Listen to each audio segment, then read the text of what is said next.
Começa agora o BTCast. Teologia é nosso esporte.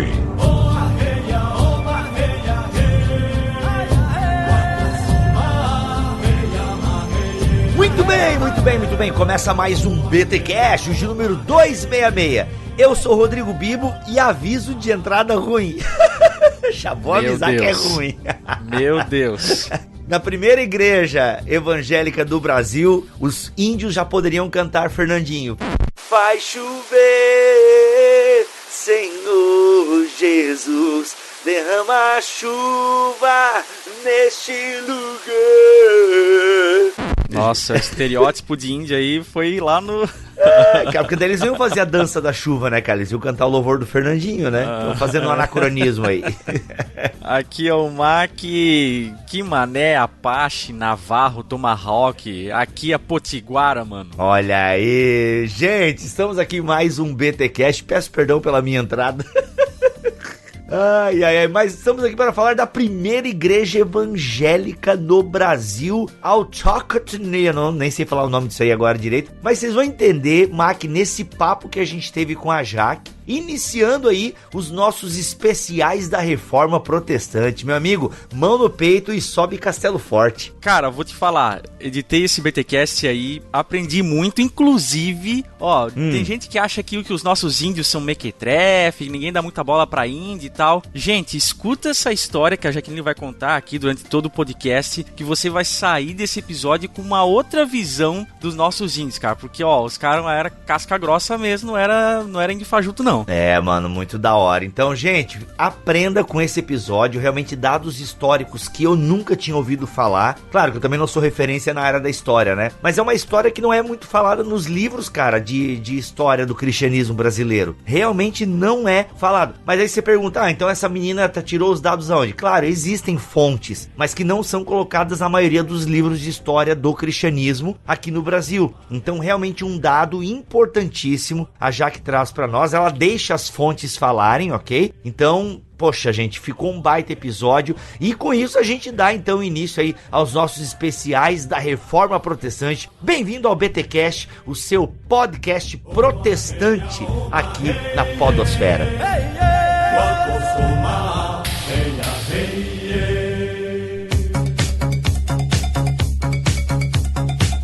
Nos recados paroquiais dessa semana, galera, é o seguinte, a gente vai fazer provavelmente para o ano que vem, porque esse ano a gente tava fazendo aqui umas contas e organizando as pautas, basicamente já fechou as pautas de gravação do BTcast do ano de 2018. Vocês estão acreditando num negócio desse, galera? Basicamente o ano para as gravações do BTcast estão quase acabando, mas a gente vai trabalhar muito ainda esse ano para já produzir os BTcasts do ano que vem. E eu quero só dar uma notícia aqui pra vocês, nós já avisamos os mantenedores, mas a gente vai avisar pra vocês agora, que é o seguinte, nós vínhamos trabalhando para fazer um app do Bibotalk, e aí a gente encontrou uma série de empecilhos, inclusive um desses empecilhos é que você fazer um app que envolve áudio é muito trabalhoso. Depois eu ouvi o Nerd Tech sobre desenvolvimento de apps, eu fui conversar com o Fábio, que é o nosso brother que estava desenvolvendo o nosso app, e aí ele jogou uma real mesmo, eu joguei uma real, e gente, ele ia ter que trabalhar pro resto da vida com o Bibotalk, né, sendo bem exagerado aqui, mas é que a gente viu o caso do Jovem Nerd, que tá há 2 anos melhorando o app deles. Por quê? Porque envolve áudio, cada atualização que tem num sistema operacional envolve uma atualização no app, e vive dando bug, aquela coisa toda, e aí a gente desistiu, por quê? A galera que trabalha pra gente é voluntária, o Fábio ficaria muito preso a nós, né, a gente até ia trazer mais pessoas pra ajudar no app, mas assim, gente, e se dá um problema e todas as pessoas que estão ali para nos ajudar com o app estão ocupadas? Aí é um problema que a gente vai ter, que não é legal ter neste momento. Então, nós estamos trabalhando para ir para o Spotify. Olha só, para ir para o Spotify agora ficou um pouco mais fácil, tá? Me parece que agora o Spotify abriu as portas para a entrada de podcasts, tanto que os podcasts de algumas pessoas que trabalham aqui com o Bibotalk já estão no Spotify. Tem o Mundo Afora, do Erlan, que já tá no Spotify, tem os Piacasts do Abner, que é o nosso design, já está no Spotify. Bibo, por que vocês não foram ainda? Porque a gente tem um probleminha no nosso feed e a gente tem que resolver esse probleminha. Então já estamos trabalhando para irmos para o Spotify. Tomara que a gente seja aceito da maneira que nós estamos agora, né? Pra gente não precisar trocar de servidor, tá bom, gente? Então em breve a gente estará no Spotify. Aí é o seguinte, nós tínhamos já gravado 5 episódios de um BTcast app. Aí a gente não sabe se a gente vai lançar esse... E tá muito bom, tá? Diga-se de passagem,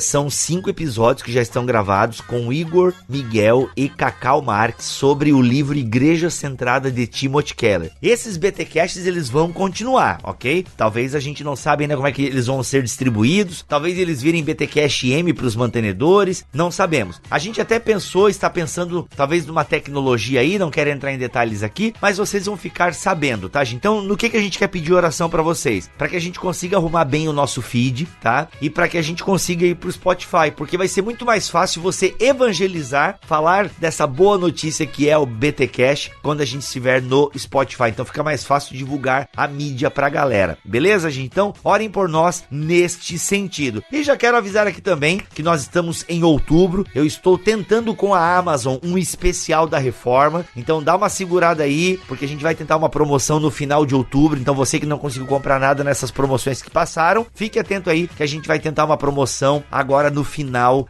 de outubro. Então aguarde aí mais detalhes, tudo bem? E gente, lembrando que vai ter BT Day este mês aqui em Londrina, no Paraná. Aqui não, né? Eu tô em Santa Catarina. Em Londrina, dia 27 de outubro, o BT Day em Londrina. Então, garanta já o seu lugar, vai ser muito legal. Inclusive, lá em Londrina, eu vou estar com o meu livreto. Vai ser o primeiro local, não vai ser o primeiro, mas aqui na região sul vai ser o primeiro local em que eu vou estar distribuindo, né, vendendo a somente R$10 o livreto que eu escrevi e que vai sair na Jesus Cop Box deste mês de outubro. Olha, eu não sei se dá pra você se inscrever ainda, mas se der, meu amigo, garante a Jesus Cop Box do mês de outubro, porque o meu livreto vai estar lá, tá? Não posso falar mais detalhes, mas tá um livretinho bem bacana, tá? Inclusive, eu e o alemão de sunga estamos na Box 95 do mês de outubro. Então, corre também garantir aí a sua Box 95, se você é de linha mais reformada, porque eu e o alemão de sunga estamos aí num dos livros da Box 95 do mês de outubro. Então, confere lá e corre, beleza? Se você tiver condições. É isso, gente. BTD em Londrina, então, neste mês, no dia 27 de outubro em Londrina. Mais informações estão aqui na descrição deste episódio. Vamos, então, para mais um BTcast, o seu podcast semanal de teologia. Gente, orem por nós. Toda semana entregando conteúdo de qualidade para você. Então, além de você orar por nós, passe adiante e vamos fazer o podcast ser mais conhecido no Brasil.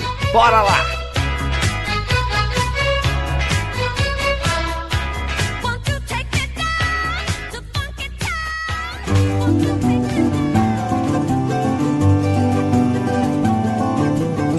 Muito bem, gente, iniciando então os especiais da Reforma Protestante aqui em bibotalk.com. Eu trouxe ela que é ouvinte, né, Jaque? Sou sua fã, Bibo. Ó, olha, que isso. Então, olha só, ela que é ouvinte e ela que é uma historiadora. Já trocamos altas conversas e até que, enfim, saiu essa pauta depois a gente tentar por um bom tempo. Jaque, seja muito bem-vinda ao BTcast. Para mim é um grande prazer, Bibo, estar fazendo parte desse blog que tem tanto contribuído no Brasil com a divulgação de boa teologia. Legal. Já que você é historiadora, a gente já pensou, tem algumas pautas aqui para falar sobre como fazer história da igreja. A gente vai preparar essa pauta aí, galera, aguarde. Vai vir a Jaque, vai vir o André Heinck aqui. Mas hoje a gente quer se concentrar num tema que para mim foi novidade, porque eu não sei o que acontece, a Jaque vai explicar para nós o porquê que essa história parece ser tão esquecida. Mas vamos falar hoje sobre a primeira igreja evangélica deste lado do oceano, ou seja, a primeira igreja evangélica aqui das Américas. E a gente vai entender um pouco isso. A Jaque escreveu uma dissertação de mestrado, é isso, Jaque, ou foi sua monografia? Não, foi a dissertação de mestrado. Apesar de eu já estudar a monografia Os Índios Potiguara, né, na verdade o protestantismo no Brasil colonial, esse livro, né, é resultado específico da minha dissertação que eu fiz no Mackenzie, lá no Ciência da Religião. região. Legal. E lá então você defende essa tese de que nós temos ali com os índios potiguar, posso falar assim, né? Ou tem um nome mais correto e bonito? Não, tranquilo, os potiguar mesmo. Os potiguar, né? Ali nós temos então o início, né? Ou a primeira igreja evangélica das Américas, né? Ou seja, no Nordeste brasileiro. Vamos entender como é que tu chegou nesse resultado, já que uma coisa que lendo a tua dissertação, você procura deixar bem claro que você não está inventando nada, você só deixa as fontes falarem. Para fazer, né, para cavar essa história, qual metodologia histórica você utilizou para chegar nessa conclusão? Bom, Bibo, assim,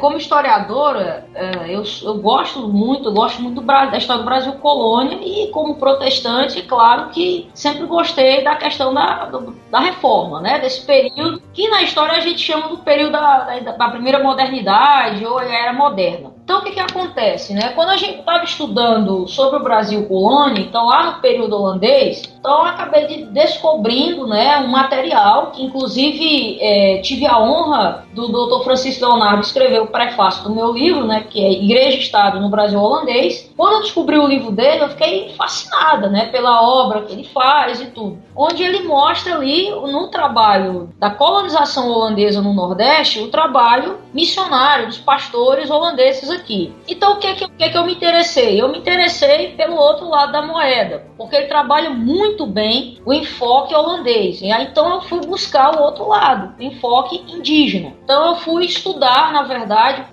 mais a fundo como é que é essa relação. O que os índios entendiam por protestantismo? Então, para poder buscar essa relação, o que os índios entendiam por protestantismo, até porque eles já eram cristãos, porque haviam sido cristianizados pelos jesuítas, como é que ficava na cabeça dele? Que cristianismo novo é esse? Então, quem é Jesus Cristo? É o Jesus aí dos jesuítas ou é o Jesus dos pastores holandeses? Então, para entender como é que funcionava esse negócio na cabeça deles, eu tive que buscar uma metodologia, né, uma abordagem de estudo da história que é chamada História das Mentalidades, da qual ela busca perceber como uma visão de mundo numa longa duração, ou seja, em um longo prazo, não é uma coisa de 10, 15, não é um longo prazo, coisa de um século mais ou menos, assim, como é que essa visão de mundo, essa mentalidade é formada. Então, a partir de compreender como é essa mentalidade, é que a gente pode perceber que o índio, ele foi imerso nessa mentalidade, e como eles eram índios, pelo menos a liderança sabiam ler e escrever, pelos textos deles, percebe-se que eles absorveram essa mentalidade. Então, se eles absorveram essa mentalidade, a gente pode concluir realmente que tinha um cristianismo piedoso, ou seja, que eles compreenderam a mensagem dos pastores.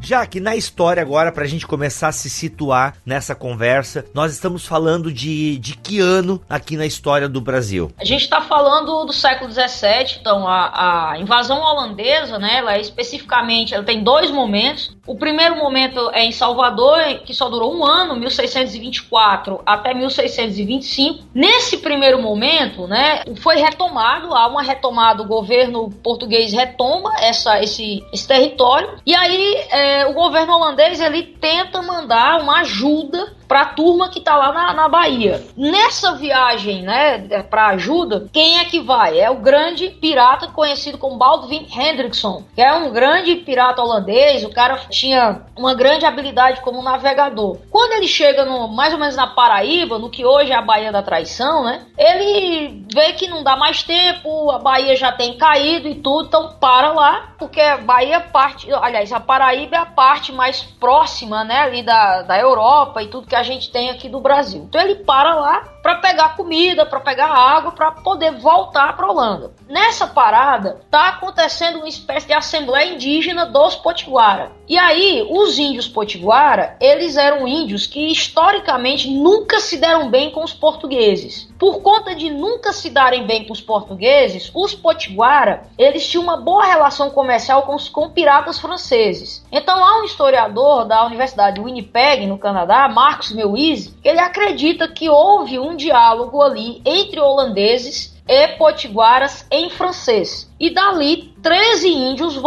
foram para a Holanda, né? Embarcaram junto com a frota do Hendrickson para a Holanda, dentre eles 3 homens que são extremamente cruciais para essa igreja, né? Que é o Antônio Paraupaba e o Gaspar Paraupaba, seu pai, líder dos Potiguara do Ceará, e o Pedro Poti. Então eles embarcam. Eles já retornam na segunda tentativa de invasão, aí sim bem sucedida, que foi em Olinda, cai Olinda, e depois eles fundam praticamente a cidade do Recife. E aí essa segunda tentativa de invasão ela é bem mais sucedida, ela vai até 1654, e nesse período os índios estão retornando junto com os holandeses já protestantes. Tá, ou então assim, ou seja, essa guerra ali, vou usar guerra, né? Mas essa invasão da Holanda é contra o domínio português naquela região, é isso? Sim, porque, veja bem, entre 1580 e 1640 acontece o que a gente chama na história de União Ibérica. O que é isso? Dom Sebastião, rei de Portugal, ele faleceu e o parente próximo dele era Filipe II, rei da Espanha, que aí ele se torna também rei de Portugal. Então todas as possessões coloniais de Portugal passam juridicamente a serem da Espanha. E durante esse período, a Holanda era um domínio, vassalo do Império Espanhol. Então a Holanda, paralelamente a tudo isso, a Holanda estava vivendo a sua guerra de independência contra a Espanha. E aí você tem um país pequeno, em comparação geográfica com a Espanha, que eles tinham então como uma tática de guerra, espalhar a guerra. Então aí você vai ter conflitos na Ásia, você vai ter conflitos na África e conflitos aqui na América, porque neste período de grande riqueza, que era aqui que tinha do açúcar, né, que ia para a Espanha praticamente, então estava nesse período da guerra que para os holandeses é a guerra dos 80 anos. Então, na cabeça dos holandeses, o que é a invasão ao Brasil? É só apenas uma parte da batalha da Guerra dos 80 anos, que para o Charles Boxer é, na verdade, a Primeira Guerra Mundial, porque envolveu todo o globo, né? Você vai ter batalhas na Ásia, batalhas na África e batalhas na América, ou seja, aqui no Nordeste brasileiro. Então, a invasão holandesa, ela está dentro desse contexto da Guerra de Independência da Holanda. Ou seja, tu citaste o nome dos caras ali, que eu só lembro do Poti, perna de pau. Desculpa. Ai, ai. Ô, Jaque, você citou o nome dos caras ali, e esses caras então já voltam nessa invasão aí, que agora dá certo, e eles já voltam protestante. O fato deles voltarem protestante tem a ver com a minha próxima pergunta, que você fala sobre a mentalidade protestante. O que é essa mentalidade protestante, então? Bom, eu primeiro, para não confundir, né, e até para não ter uma questão de anacronismo, né, que é o grande pecado que um historiador pode cometer, isso não tem nada a ver com cosmovisão reformada. É bom deixar bem claro, não tem absolutamente nada a ver com isso, tá? O que então essa mentalidade protestante aí do século XVI, do século XVII, principalmente o caso holandês, o que é essa mentalidade aí, né? Você tem dois mundos, né? Com o rompimento da cristandade, né? Com a divisão da cristandade aí na linguagem do Christopher Dawson, você tem a criação de duas cristandades dentro da Europa, que antes você tinha só uma, cristandade católica dentro da Europa Ocidental, agora você tem duas, uma cristandade católica e uma cristandade protestante. Nessa cristandade protestante, a grande mentalidade que se formou entre os protestantes, assim, quando você vai analisar os textos, né, principalmente da autoridade secular do Lutero, do capítulo 20 das Institutas do Calvino, e outros de textos dos escritos monarcômacos, que foram feitos pela grande maioria por huguenotes franceses, você percebe que existe uma mentalidade em comum. O que há em comum, né? Na minha pesquisa eu percebi que há em comum uma coisa. Eles têm uma crença muito forte que uma igreja protestante só pode sobreviver se o Estado for protestante. Não, por quê? Porque eu estou falando de uma época em que o Estado era unido à igreja. Então eles têm isso, é muito forte isso. Então a igreja protestante só sobrevive dentro de um Estado protestante. Principalmente depois do trauma da noite de São Bartolomeu, né, lá na França, onde você tinha praticamente um sexto da população que era huguenote, você tinha aí uma casa real dividida entre protestantes e católicos. No final deu aquele genocídio de huguenotes. Então Então, depois de 1572, ficou claro, né, que uma igreja protestante só pode sobreviver dentro de um Estado protestante. Então, nesse período que eu falo de mentalidade, são alguns pontos. Esse é o primeiro ponto. Só pode existir uma igreja protestante se tem um Estado protestante. E um segundo ponto é que o martírio é extremamente valorizado. Então, se você pega, por exemplo, o John Foxe, né, o livro dos mártires, você tem a descrição do John Foxe, do martírio, da morte do Guilherme de Orange, que é o pai da pátria holandesa, que foi morto à traição. Então, ele foi o líder da revolta holandesa, que era uma revolta política religiosa, mas só que ele é descrito muito mais como um mártir da causa cristã, da verdadeira igreja de Cristo, do que como o pai da pátria, ou seja, de um conceito moderno de nação. A gente observa que essas mesmas características se observam nos documentos que os Potiguara produziram, principalmente o Antônio Paraupaba e o Pedro Poti. Quando você percebe esses mesmos elementos nos documentos dos índios, então aí eu defendo que eles absorveram essa mentalidade protestante nos escritos deles, entendeu? Então isso aqui é um historiador, porque eu não posso dizer, o cara era cristão de verdade ou estava se utilizando do fato da religião para se aproveitar. Isso a gente não pode dizer. Mas o que a gente pode dizer pelos escritos como historiador é que de fato eles demonstram nos textos deles que absorveram, que compreenderam essa mentalidade. Se eles eram cristãos de verdade ou não, aí é com Deus. Mas os documentos mostram bem essa característica. Então repete para nós qual é a data que se monta então essa primeira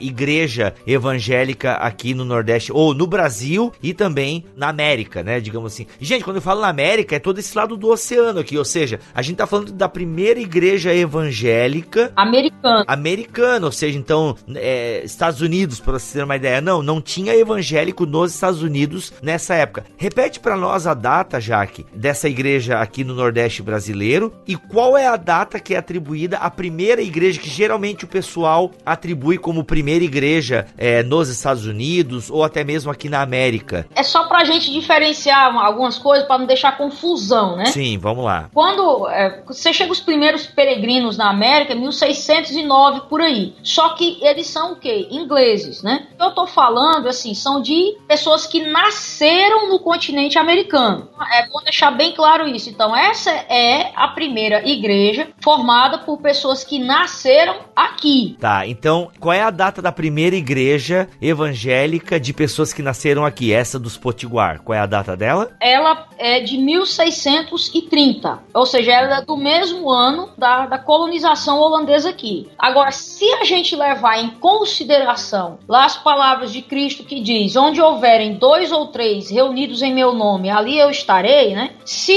aqueles potiguara que foram 13, eles voltaram protestantes, se eu levar em consideração, então esse número de Cristo, 2 ou 3, eu tenho certeza que 2 se converteram, que é o Poti e o Paraupaba. Então essa data ela pode ser levada um pouquinho mais para trás, porque eles se converteram lá. Agora, como é formada a igreja aqui, realmente é 1630. Lá para a igreja dos índios algonquianos, né, se tem uma data ainda não muito fixa, mas que se acha que ela foi formada a partir de 1640. Então, na verdade, a data puxa aí uns 10 anos antes dessa formação dessa tribo norte-americana. Mas antes, então, de 1610, né, que você falou, né? Sim. Mas antes disso, já tinha missionários evangélicos atuando aqui nas Américas? Já, né?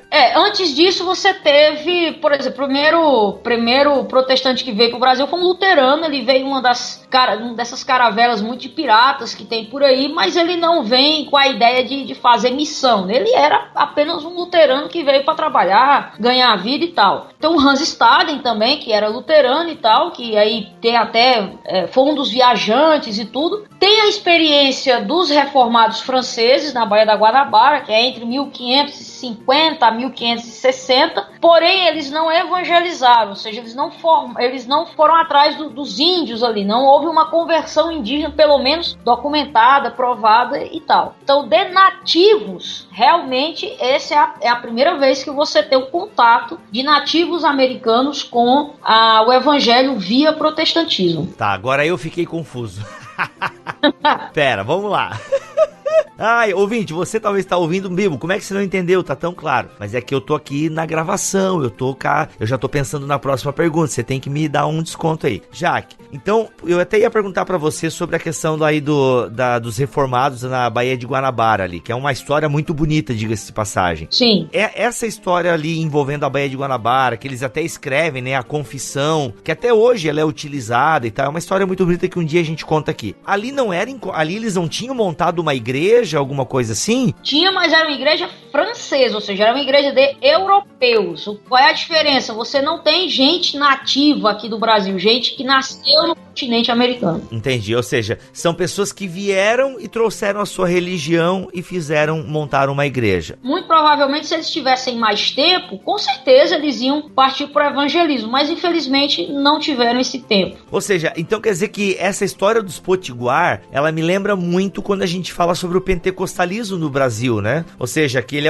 ele começa a desenvolver lideranças, como é que é a palavra bonita? Tu me corrige aí. Eu não vou saber falar, mano. Autóctones, lideranças autóctones, É esse o termo, né? A gente pode usar até para se referir a essa igreja dos potiguar aí. Sim. Ou seja, que a liderança surge no próprio país onde está sendo feita a missão. Então quer dizer que essa primeira igreja de nativos não quer dizer que não tinha o evangelho ou igrejas evangélicas aqui na região. Já tinha, mas eram igrejas compostas então pelas pessoas que vieram, né, da Europa e acabaram trazendo a sua religião para cá. É isso mesmo. E quais são os desdobramentos disso, Jaque? Então começa essa igreja com esses 13, pelo menos 2 convertidos aí a gente pode dizer. Como é que essa igreja se desenvolve, né?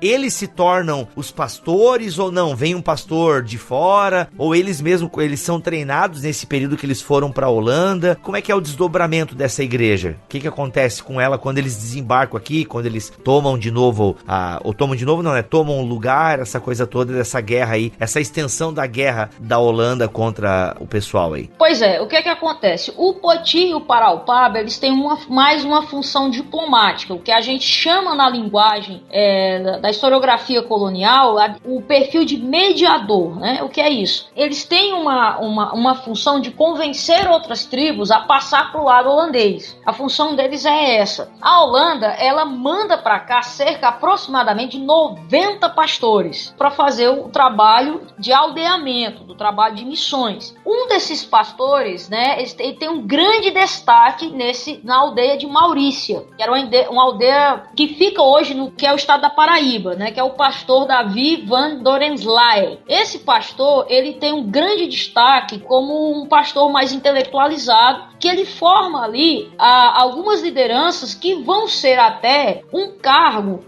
que existia na Igreja Reformada Holandesa, que seria um correspondente hoje a um professor de escola dominical, certo? É um cargo chamado mestre-escola. E aí você vai ter 4 indígenas que vai ter um trabalho mais aprofundado na questão teológica. Esse pastor é o Davi van Dorensley, inclusive ele faz um catecismo na língua tupi. E aí então é enviado lá para o Sínodo de Amsterdã, só que o Sínodo não autoriza a publicação do catecismo porque ficou muito confusa, segundo os teólogos, a resposta à pergunta sobre a ceia do Senhor. Havia um medo dos índios, por terem uma cultura, né, antropofágica e tal, havia o medo deles estarem confundindo, né, o comer e o beber da carne, do sangue de Jesus Cristo, confundir, né, essa questão com questões antropofágicas, e esse catecismo ele nunca foi autorizado. Porém, o desdobramento é que você vai ter, então, um trabalho muito forte, os pastores eram muito atuantes, você tem, dentro do Brasil holandês, você tinha uma espécie de diário oficial, vamos dizer assim, um diário oficial aí, como a gente tem no nosso país, que era chamado de nótulas diárias. Quando você estuda essas nótulas diárias, você percebe uma atuação muito grande desses pastores holandeses, tipo assim, proibindo que os índios trabalhassem no domingo, proibindo que os índios fossem levados para ações de guerra, ações militares, para cuidar da questão teológica desses índios. Então, durante um espaço muito considerável, aproximadamente de 1630, mais ou menos 1645, você vai ter vamos dizer assim, uma formação muito grande de lideranças, do aldeamento, e aí você vai ter uma igreja consolidada, que segundo uma carta relatório feita pelo governador do Ceará, na época do Brasil holandês, que era o Matias Beck, você vai ter aproximadamente 4.000 potiguaras pertencendo a essa igreja indígena, né, que você tinha espalhada entre as aldeias. O que acontece? Ela é uma igreja reformada pura, no sentido que você tem a ideia mesmo de presbiterial, ou seja, você tem um conselho de uma igreja, os presbíteros e tal. Ela não, no governo da igreja ela é episcopal, então se confundia para os índios que a liderança, ou seja, os caciques, também eram líderes da igreja, ou seja, os caciques acabavam virando espécie de presbíteros, né? Os líderes, os principais, as tribos, acabavam virando espécie de presbítero. Então ela tem nesse modelo de governo da igreja uma coisa mais próxima ao governo episcopal do que ao governo presbiterial. Então nesse sentido ela não é um calvinista puro nesse sentido aí, tá, Bibo? Mas você tem um grande desenvolvimento, sim. Inclusive um desses mestres escolas, que é o João Gonçalves, ele se destacou tanto no seu apreço, no seu conteúdo, né, teológico, que ele foi enviado para auxiliar um pastor inglês, que era pastor aqui no Ceará, Thomas Kempis, para auxiliar no serviço pastoral. Eu acredito que quando, isso aí é uma defesa minha, eu que acredito nisso, que quando os holandeses foram expulsos, né, lá na Serra da Ibiapaba, os líderes da igreja o ordenaram pastor, porque ele foi aquele que teve a maior, vamos dizer assim, familiaridade, proximidade com o trabalho pastoral.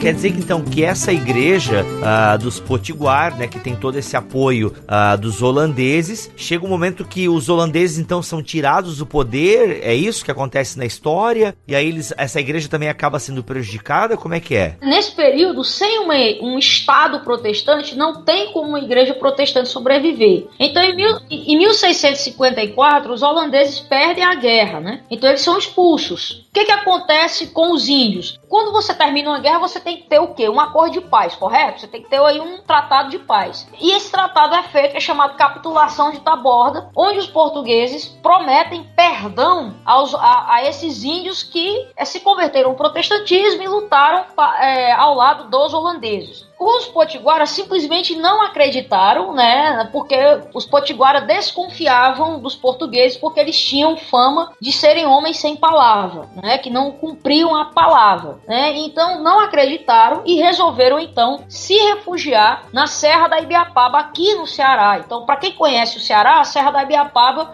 fica na região ali mais da divisa do Ceará e com o Piauí, tá certo? Então é uma região muito bonita, uma cidade foco, que é a cidade que é Viçosa do Ceará, que também é uma cidade muito bonita, tá certo? Então, para quem conhece o Ceará, é mais ou menos nessa região aí. Então, eles ficaram refugiados lá. E aí, os pastores voltaram. Nós temos aqui um sujeito que teve uma vivência maior com o pastor. Então, vamos ordená-lo pastor. Então, eu acredito que esse índio, João Gonçalves, ele foi ordenado aí o primeiro pastor brasileiro. Pois bem, os dois índios mais importantes dessa história toda, né, é o Poti e o Paraupaba, certo? O Poti, ele tinha uma função mais militar. O cara era um capitão e o cara, pra você ter uma ideia, pô, o cara, Bibo, ele era tão respeitado pelos holandeses que por 2 anos ele teve um secretário holandês. Você consegue imaginar isso? Olha aí, meu irmão. Você consegue imaginar isso? Um índio, em pleno século XVII, ele tem um secretário holandês e você consegue... É muito espetacular uma coisa dessa. Esse pessoal todo, eles aprenderam a falar o holandês, o francês? Como é que eles se comunicavam? Esses índios, né, eles já tinham o conhecimento do português, do espanhol, do francês, além da sua língua nativa. nativa e aprenderam o holandês. Então a gente pode dizer que eles sabiam 5 línguas. Nossa, tá. É melhor pular essa parte que eu acabei de me sentir humilhado. Então, eu só sei português e línguas estranhas, mas tudo bem. Continua, Jaque. Então, é uma coisa inimaginável a gente ter um índio com um secretário holandês pra mostrar que o cara realmente era arretado. O cara era bom. Então, por exemplo, o Império Holandês tinha muita pretensão de conquistar Angola, porque conquistando Angola, você praticamente conquista o mercado de escravos. E por um período, Angola foi, por um período muito curto, né? Foi, pelo menos Luanda, né? Foi holandesa. Foi um período curto, mas foi. Então, pra você ter uma ideia, o Poti foi enviado com cerca de 200 índios para ajudar na guerra lá na África, pra você ter uma ideia. Então, você também tem o que a gente chama em história atlântica, você tem uma circulação indígena pelo Atlântico. Os índios, eles praticamente, realmente foram muito bem inseridos no Estado holandês. Então, o Poti, ele é esse generalzão, ele é esse grande capitão, esse herói militar e tal. Então, o que era importante? Na guerra que foi travada, porque os portugueses não iam perder aqui o Brasil de mão beijada, porque foi o período, pra você ter uma noção, a maior produção açucareira da história do colonial foi o período que os holandeses estavam aqui. Então era um período muito rico do ciclo do açúcar. Então o que os portugueses queriam? Conhecendo a cultura potiguara, eles sabiam que os potiguara, eles seguem muito à risca o líder. Então qual era a estratégia dos holandeses? Vamos capturar o Poti e vamos forçar o Poti a abandonar a fé. Porque se ele abandonar a fé, o que acontece? Os outros vão seguir porque é cultura potiguara, segue o líder. Então ele tinha um primo que era do lado dos portugueses, que esse aí é muito famoso, que é o Felipe Camarão. É muito famoso na historiografia brasileira. Então o Felipe Camarão escrevia carta pra ele todo dia: ô Pedro, deixa de ser trouxa, cara, passa pro lado de cá, os holandeses são muito pequenos, o resto do Brasil todinho é português e tal. Então ele enchia o saco mesmo do Poti, todo dia ele escrevia carta. O Poti, ele era assim meio bruto, sabe?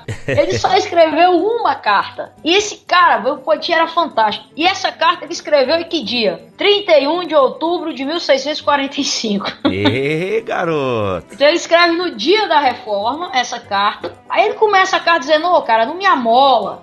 Eu não sou louco. Eu estive entre os holandeses. Então ele dá uma aula, cara, de geopolítica. Ele diz tudo o que ele viu lá na Holanda. Ele diz: olha, esse rei aí que você tá servindo aí é um vassalo dos holandeses e tal. Ele dá uma aula de geopolítica europeia. Mas aí no final ele diz assim, ó: eu creio só em Cristo. Ele cita o solo Christus da reforma. Isso é muito impactante. Quando ele recebe a carta e simbólica, eu tenho certeza que o Poti escreveu num dia que ele sabia que era um dia significativo, que é o dia da reforma. Aí os caras perdem a paciência. Então a gente tinha consideração pelo Poti, porque era teu primo, mas vamos capturar porque não tem jeito, ele não muda de ideia. Então o Pedro Poti, na segunda Batalha dos Guararapes, 19 de fevereiro de 1649, ele é capturado, levado para a prisão do Cabo de Santo Agostinho, que fica em Pernambuco, e aí ele é torturado por aproximadamente 6 meses para renegar a sua fé. E o Poti, ele não renega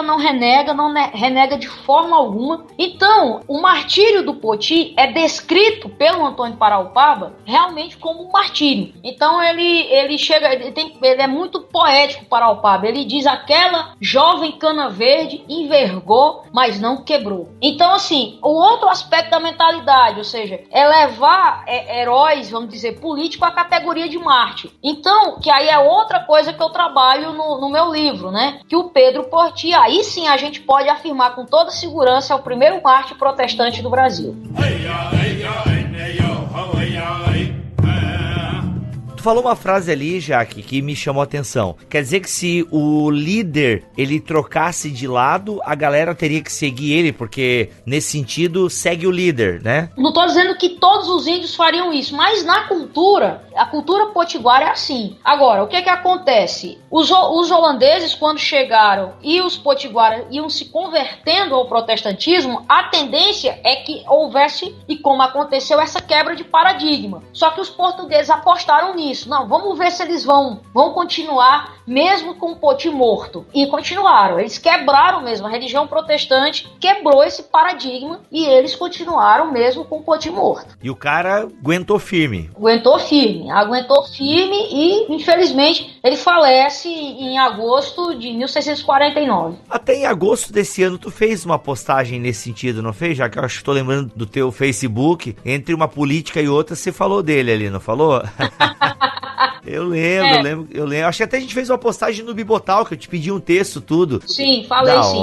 Da hora, muito massa. Legal. E o que mais, Jaque? E aí, outro personagem importante é o Paraupaba, né? O Paraupaba é um cara espetacular. O Paraupaba é o mais próximo que você tem a ideia de um estadista, né? Então, o Paraupaba que também tinha essa função aí de mediador, né? Então, quando o Poti morreu, então ele ficou como grande líder, e aí continuou a guerra, só que os holandeses perdem a guerra, então são expulsos e tal. Alguns dos índios, eles conseguem embarcar com os holandeses para outras colônias holandesas espalhadas aí pelo mundo. Pra você ter uma noção, índios aqui do Nordeste brasileiro foram daqui do Nordeste para a colônia de New Amsterdã, que hoje é a famosa cidade de Nova York. Pra você ter uma noção. Certo? Porque Nova York nasce, né, como uma colônia holandesa, e aí depois é conquistada pelos ingleses, né? Então, onde é que ficava, assim, espacialmente essa colônia, né? Essa colônia ficava aí, né, numa região muito famosa, amiga de Manhattan, e aí você tinha um muro ali, Wall Street, né, que era a rua do muro, que é as muralhas da grande colônia. Então era mais ou menos ali onde ficava essa colônia, né, no centro ali,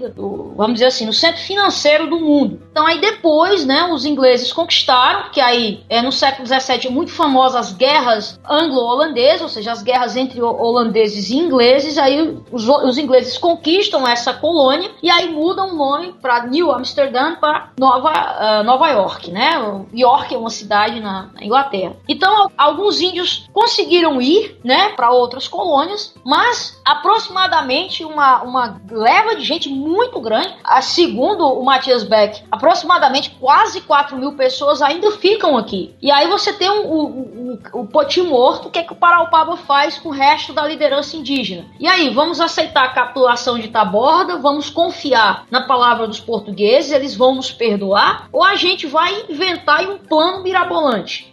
Nesse período da história do Brasil, você tem um exemplo de resistência, que é o Quilombo de Palmares. Aí os caras pensaram assim: vamos imitar os negros lá em Palmares, vamos fazer o seguinte, vamos para uma região isolada, de difícil acesso, vamos informar os holandeses o que está acontecendo, vamos ficar lá por 2 anos e vamos esperar 2 anos. Ou eles mandam navio para resgatar a gente e a gente vai para outros lugares, ou eles vão voltar e atacar novamente e reconquistar a área. Então, pra você ter uma ideia, Bibo, os caras saíram mais ou menos de Jaboatão dos Guararapes a Viçosa do Ceará, quase 4.000 pessoas. Então você imagina aí, mulheres, crianças, idosos, gente ferida da guerra, pelo sertão aqui do Nordeste, dá mais ou menos uns 850 quilômetros. Caraca. A pé, uma marcha gigantesca, que eles não podiam ir pelo litoral, porque o litoral estava empestado de português, então eles vieram aqui pelo sertão, ou seja, pegando as rotas das grandes lagoas e dos grandes rios do sertão, e aí foram lá para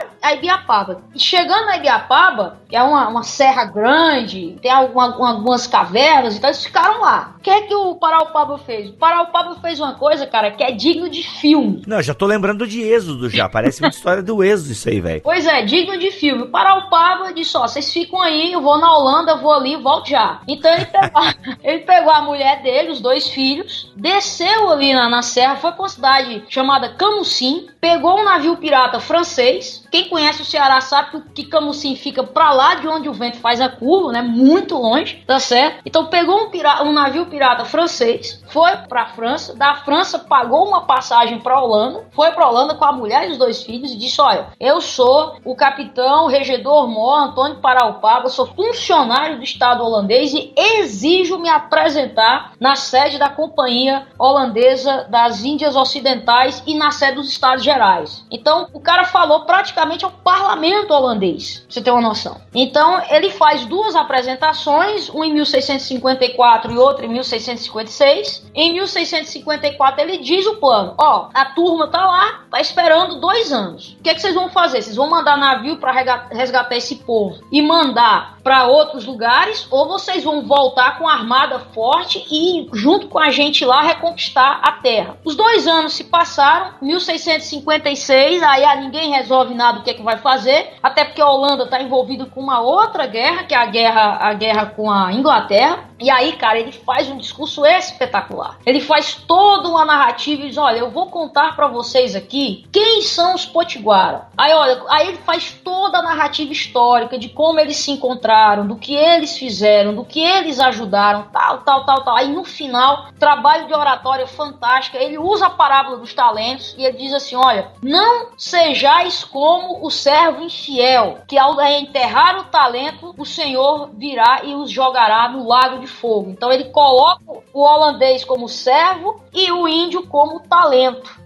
Ele joga ele pega a parábola dos talentos, que falava muito a mentalidade calvinista da época, né? Falava muito, né? A mentalidade calvinista, ele pega, ele sabe com quem ele tá falando, ele sabe onde a ferida dói, ele joga contra eles, mas mesmo assim a Holanda estava envolvida com outras guerras e para eles não compensava mais, já era causa perdida. O que aconteceu? O Paraupaba morre na Holanda devido ao inverno muito rigoroso. A mulher, então, por ele ser um funcionário público do Estado holandês, recebe uma pensão e aí ninguém sabe o que acontece com ela e com os 2 filhos, né? Ninguém sabe, até agora ninguém achou fonte, qual o paradeiro que se deu dela e das 2 crianças, tá certo? Então o que acontece com esses índios aqui? Demora, o tempo passa e ninguém vem. O que acontece? Eles ficam firmes. Eles decidem, então, já que os holandeses não vêm, alguns índios vão esbravejar contra os holandeses, alguns vão passar para o lado português, outros vão voltar à fé animista, outros vão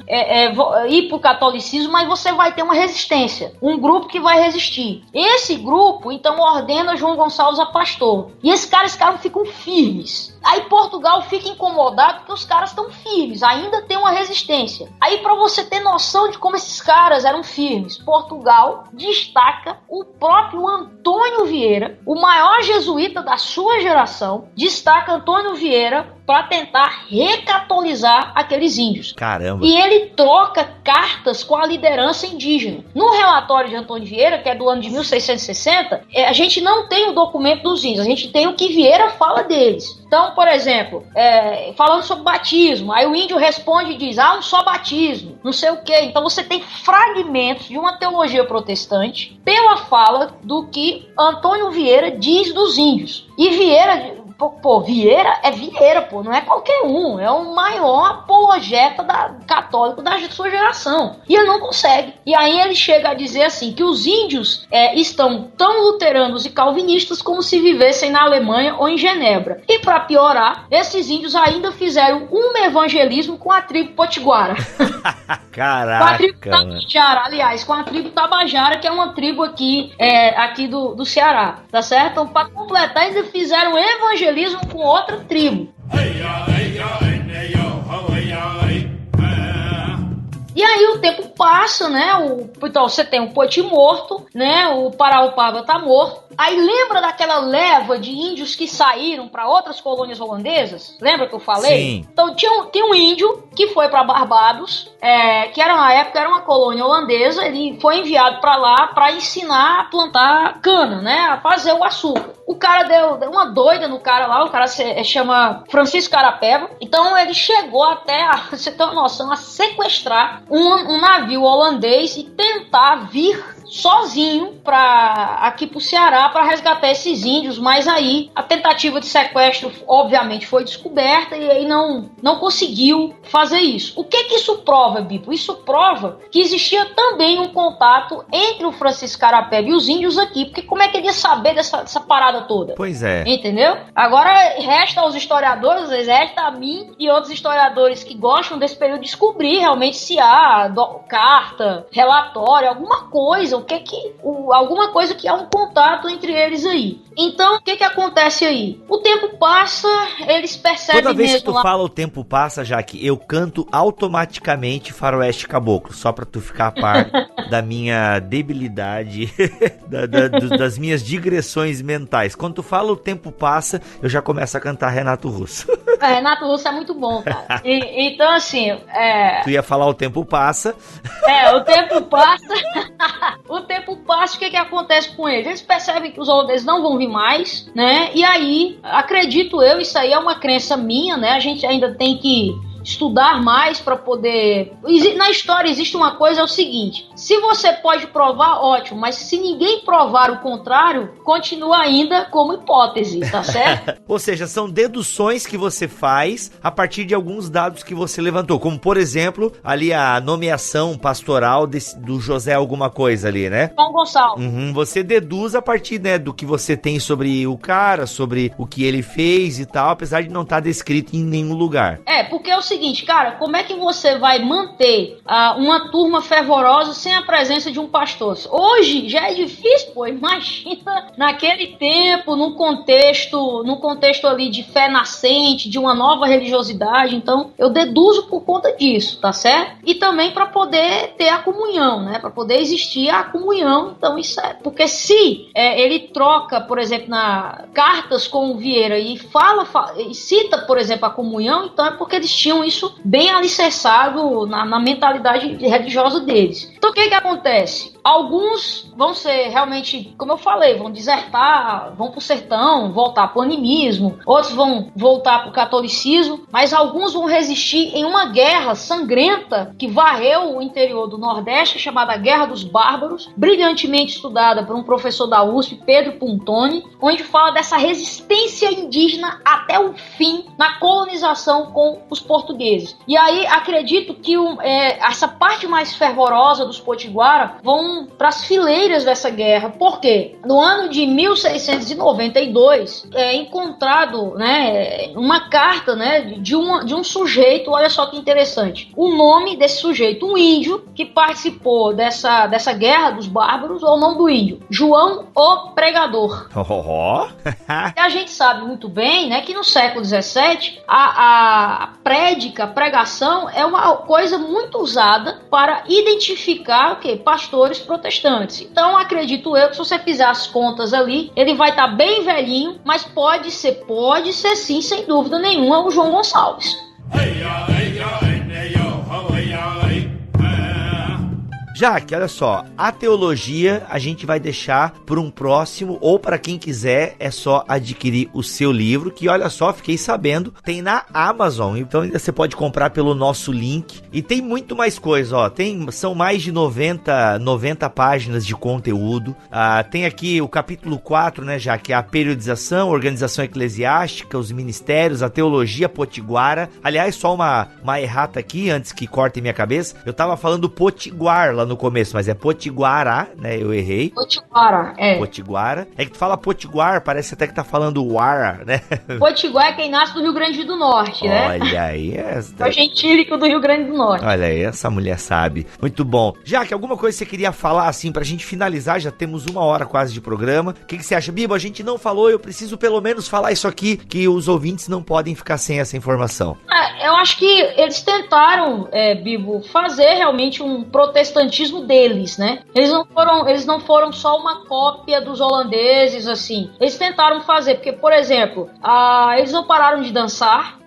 Por exemplo, esse protestantismo, apesar de ser um protestantismo holandês bem mais aberto, e o próprio Estado holandês tinha medo dos exageros de Genebra, tem até isso em documentos do Estado holandês, mas muitos pastores que vinham pra cá eram bem puritanos, né? Mas eles continuaram usando os adornos dele, as pinturas, as danças, né? A bebida típica deles. Então a gente percebe aí que eles tentaram viver como eles, o jeito deles. Eles não vamos dizer assim, eles queriam deixar bem claro que isso eu acho extremamente atual, né? não precisamos deixar de ser potiguaras para sermos protestantes. Porque acho que, infelizmente, o protestantismo de missão, e numa visão muito colonialista, trouxe aqui para o Brasil essa ideia, né? A gente precisava deixar de ser brasileiro para ser protestante. Eu acho que eles lutaram, sim, para manter a sua cultura, ou seja, tudo aquilo que não fosse contra a fé, eles manteram. Isso é que eu acho bacana, e é isso, eu acho que é uma lição extremamente atual para nós também aqui. Em termos de missão, né, de missiologia, de eclesiologia, em tempos onde tem muitas pessoas, e gente, isso aqui não é uma crítica, tá? É só uma constatação. Inclusive tenho amigos meus reformados que não concordam tanto com essa postura, de que às vezes quer se implementar, né, o modelo do século XVI, e aí se perde até algumas características latinas. E, por exemplo, o movimento pentecostal soube fazer isso em alguma medida, né? Errou em outras, mas nessa medida de aproveitar, né, essa questão latina do movimento, né, da expressão corporal e tal. E muito disso não é necessariamente pecado ou uma afronta à fé reformada. Então, realmente é um exemplo bacana essa ideia, né, de você manter as características primárias do povo, né? Exatamente. Por exemplo, eu sou luterana, sou da ICLB, pertenço ao movimento Encontrão, e aqui, as igrejas luteranas daqui, a gente,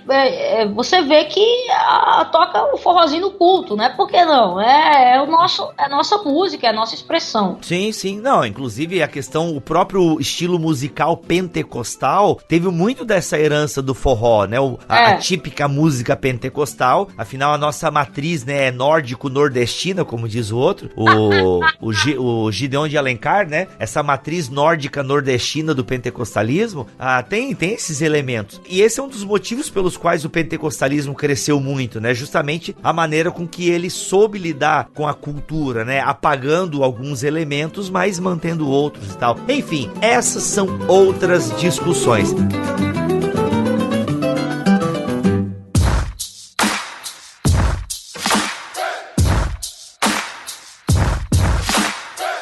Gente, tá aqui então, foi um papo que eu bati com a Jaqueline. Eu quero aqui de novo, Jaque, qual é o nome do seu livro? O link vai estar aqui na descrição, mas diga aí qual é o nome do seu livro. Bom, o nome do meu livro é A Primeira Igreja Protestante do Brasil, Igreja Reformada Potiguara, 1625 a 1692. Se você quer então conhecer um pouco mais dessa história, tem muito mais do que a gente falou aqui, que isso foi só uma introdução, mas você encontra aí no livro da Jaque, A Primeira Igreja Protestante do Brasil. O link está aqui na descrição deste post. Jaque, mais uma vez, obrigado mesmo pela tua presença aqui no BTcast. Tá, Bíblia, deixa eu só pelo menos me apresentar, né? O povo não sabe nem quem eu sou, né? Então... Caramba, Jaque, olha aí, Jaque, isso foi um erro grotesco da minha parte. Eu sempre apresento. Pô, mancada, Jaque. Então faz isso no final agora. Jaque, sabe o que é? Vou te falar, posso me justificar aqui na frente de todo mundo, não? Ou vai ficar mais feio? Fica à vontade. É que assim, ó, quando eu gravo com uma pessoa, eu realmente tô falando com ela a primeira vez, entendeu? Até eu quero saber quem é a pessoa. Como a gente tá quase um ano conversando, né, dessa pauta, né, que aí ficou um tempo, por causa que até o Alex era pra estar participando aqui, mas o cara é pastor de igreja, acidentes acontecem bem na hora da gravação. Então assim, aí como eu já te conheço um pouco, já que até por te acompanhar nas redes sociais, e volta e meia a gente tá conversando, então deu aquela falsa sensação, assim, de que, tipo, não precisava te apresentar. Foi mal, Jaque. Os microfones do BTcast são todos seus, vai lá. Essa justificativa aí tocou meu coração agora também. Poxa, obrigado. Espero que tenha tocado dos ouvintes. Bom, e antes de me apresentar, eu só queria dar um abraço pro Alex. O Alex é uma pessoa bacana demais. Eu tenho uma grande admiração por ele. Ele sabe que é uma das... Acho que o luteranismo brasileiro, a ICLB, tava precisando de um cara que nem o Alex. Então a gente ora muito pelo ministério dele mesmo. Então, assim, eu sou a Jaqueline de Souza, né? Eu sou historiadora. Eu sou formada pela Universidade Regional do Cariri, aqui no Ceará. Tenho um mestrado em Ciências da Religião pela Universidade Presbiteriana Mackenzie. Todo mundo conhece, né? Faço doutorado na Universidade Federal Fluminense, a UF, e lá eu sou parte do grupo de pesquisa, né, de História Moderna e Brasil Colônia, que é o grupo Companhia das Índias, aí, que é liderada pelo famoso historiador Ronaldo Weinfuss, dentre outros grandes historiadores que fazem parte desse grupo, né? Aqui eu moro em Iguatu, que é uma cidade universitária, uma cidade de aproximadamente 102 mil habitantes, no sertãozão mesmo aqui do Ceará. Ceará. A gente está a uns 370 quilômetros da capital, é Fortaleza. Para quem conhece aqui o Nordeste, Iguatu fica a uns 150 de Juazeiro do Norte, então é mais próximo de Juazeiro, né, que é uma outra grande cidade aqui do Ceará. Então aqui eu sou professora da URCA, né, da universidade onde eu me formei, e também de uma outra faculdade particular aqui, que é as Faculdades Integradas do Ceará. E faço doutorado, enfim, é isso aí. A gente, minha igreja é no Crato, minha igreja aqui, a gente tem um pequeno grupo luterano aqui, mas a minha igreja mesmo é lá no Crato. Aliás, um abraço pro meu pastor André Colarucho. Muito bom, gente, eu sou o Rodrigo Bibo, vou ficando por aqui. Teologia é o nosso esporte, que o Senhor nos abençoe e nos dê essa sabedoria e a perseverança dos potiguaras. Amém. Amém, amém. Se não se retratar, irá para a Inquisição. Eu recebi uma carta. Você renega o que escreveu? Você vai se retratar ou não?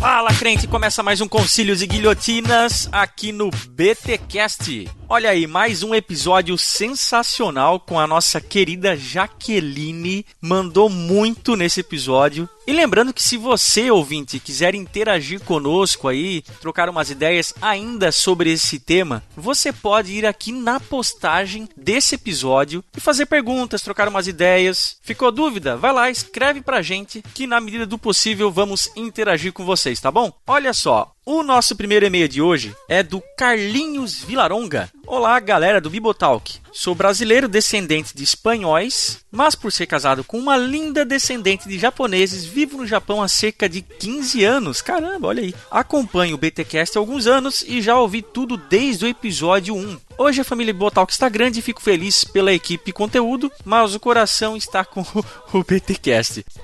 Vocês colaboraram bastante comigo enquanto fazia o curso de teologia no Instituto Betel, Polo no Japão, e ainda hoje me contribuem para o meu crescimento e ministério. Gostaria que mandasse um abraço e uma palavra de incentivo ao pessoal da minha igreja local, a Igreja Vida Nova de Toyohashi, congregação direcionada a brasileiros da igreja japonesa Toyohashi Hosanna Christ Church, que está participando de um curso de teologia básica para capacitação de obreiros. Para entender a necessidade e rotina dos participantes, estudamos com um livro-texto, que é o curso de teologia básica da Edições Vida Nova, e um apoio em áudio, que inspirado no BTcast acabou se tornando um podcast. É isso, brigadão, e fica registrado de que o BTcast está colaborando com o Reino de Deus aqui em terras nipônicas. Deus abençoe e até a próxima. Caramba, valeu, Carlinhos. A gente fica muito, muito feliz com o pessoal aí do Japão que eventualmente escreve pra gente aqui. A gente já leu outras vezes e-mails de ouvintes aí do Japão. Fica aí todo o nosso carinho, todo o nosso incentivo para que vocês continuem firmes servindo ao Senhor Jesus aí em terras nipônicas, tá bom? Um grande abraço de toda a equipe Bibotalk. E olha só, outro e-mail aqui é do Victor Martins. Paz e graça, acompanho o Bibotalk há algum tempo. Procurei um assunto específico e não encontrei no site. Vamos lá. Gostaria de fazer uma sugestão para um episódio sobre o cristão e as artes marciais. Ó, falando de Japão aí, ó. Propício esse outro e-mail aqui. O que podemos analisar à luz das escrituras? Quais são as posturas a serem tomadas? Quais são os paradigmas e o que realmente não pode? Acho que seria um excelente tema. Grande abraço e fiquem com Deus. Olha só, Victor. A gente não tem um episódio sobre isso ainda. Realmente isso é um tema assim interessante até, mas a gente não tem previsão por enquanto para abordar ele. Quem sabe possa rolar um vídeo, talvez, mas enfim, fica registrado aqui o tema e fica na espera aí, quem sabe num futuro próximo a gente consiga falar sobre isso. Beleza, Victor? Um abração aí. E o nosso último e-mail de hoje é do Carlos Henriques Guimarães Medeiros. Nossa, quanto S. Saudações a toda a equipe do BTcast. Parabéns pelo trabalho de alto nível que vocês desenvolvem na produção e divulgação de conteúdo teológico. Sou de São Luís do Maranhão e faço parte da Igreja Presbiteriana de São Luís. Os últimos podcasts sobre os manuscritos do Mar Morto e o do Sínodo de Dort foram sensacionais. Aliás, quando ele escreveu isso, eu acho que ele não tinha ouvido, ou melhor, não tinha ido ao ar ainda o segundo episódio sobre Dort, só que de uma perspectiva arminiana com o Wellington Mariano. Então fica aí também a indicação para você que não ouviu, tá muito legal. Foi uma aula de história do Wellington e também da própria versão do Leandro Lima, que foi a primeira parte do episódio, do ponto de vista calvinista, né? Um é calvinista, Leandro Lima, e o arminiano, que é o Wellington Mariano. E foram 2 episódios sensacionais. Enfim, se você não ouviu, vai lá e ouve. Continuando aqui, gostaria de sugerir um tema dentro dessa temática mais histórica, a formação do cânone bíblico. Um abraço fraterno a todos. Eu acho que a gente já tem alguma coisa nesse sentido. Cara, dá uma pesquisada aí no site, eu não vou conseguir lembrar de cabeça aqui, ô Carlos, mas eu acho que a gente já tem algum episódio falando sobre a formação do cânone, tá? Mas enfim, de qualquer forma, obrigado por ter escrito pra nós. Vocês aí que nos escreveram, nós adoramos, sempre falamos aqui. Escrevam pra gente, a gente quer ler vocês aqui, tá bom? Se bater essa vontade no seu coraçãozinho, é só você mandar um e-mail para podcast@bibotalk.com.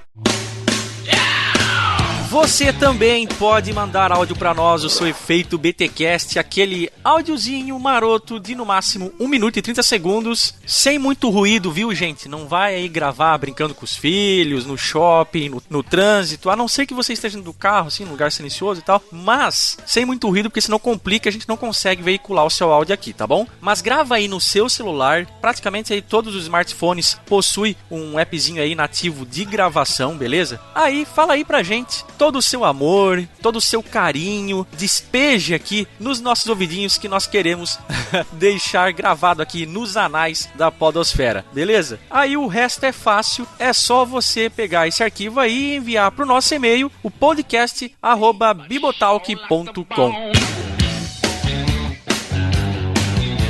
Lembrando, crente, que também estamos nas redes sociais, Facebook, Twitter, Telegram, Instagram. Aliás, lembre-se que no Telegram nós temos um lugarzinho especial para quem é mantenedor. Lá você recebe os episódios do BTcast adiantado, claro, se a minha agenda de edição tiver em dia, mas normalmente tá. Enfim, dentre outras coisas, né? Você fica sabendo aí das novidades muito antes do que elas acontecem. A gente falou lá no começo nos recadinhos sobre o site, o app, enfim. Tudo isso o pessoal dos mantenedores estão sempre atualizados, tá bom? De vez em quando rola até sorteio lá. E olha só, tem muitos benefícios. Se você não é mantenedor e gostou da ideia, saiba que por valores módicos, muito pequenininhos, você pode se tornar um, tá bom? Então se você ficou com vontade, entre em contato conosco que a gente vai te explicar aí certinho como é que você pode proceder, beleza? Mas voltando aqui, falando de redes sociais, os links para todas elas estão aqui na postagem desse BTcast. Vai lá, curte, dá joinha, siga a gente no Facebook, no Instagram, no Twitter, enfim, em cada uma delas a gente se envolve com os nossos ouvintes, temos atualizações, tudo para você ficar ligado no que acontece no Bibotalk. E claro, não podia deixar de mencionar também o nosso canal no YouTube, www.youtube.com/bibotalkvlog. Lá semanalmente o Bibo aí tá fazendo vários vídeos, 2, às vezes até 3 por semana. Você que não conhece o nosso trabalho no YouTube, dá uma conferida, dá uma chance pra gente, crente. Olha só, conteúdo de primeira, aí de quebra você assina o canal para receber as notificações do seu e-mail, lá aperta o sininho, né? E não deixa de curtir os nossos vídeos e compartilhá-los com os seus amigos nas redes sociais. Afinal de contas, como eu sempre falo aqui, esse conteúdo não foi feito para ficar dentro da caixinha. Ele depende de você para ir para frente. E aí, de quebra, o nosso ministério também cresce com a sua ajuda. Beleza, crente? É isso que eu tinha para falar. Se Deus quiser e assim permitir, nós voltamos no próximo episódio. Valeu e um abraço. Este podcast foi editado por Mac Bibotalk Produções.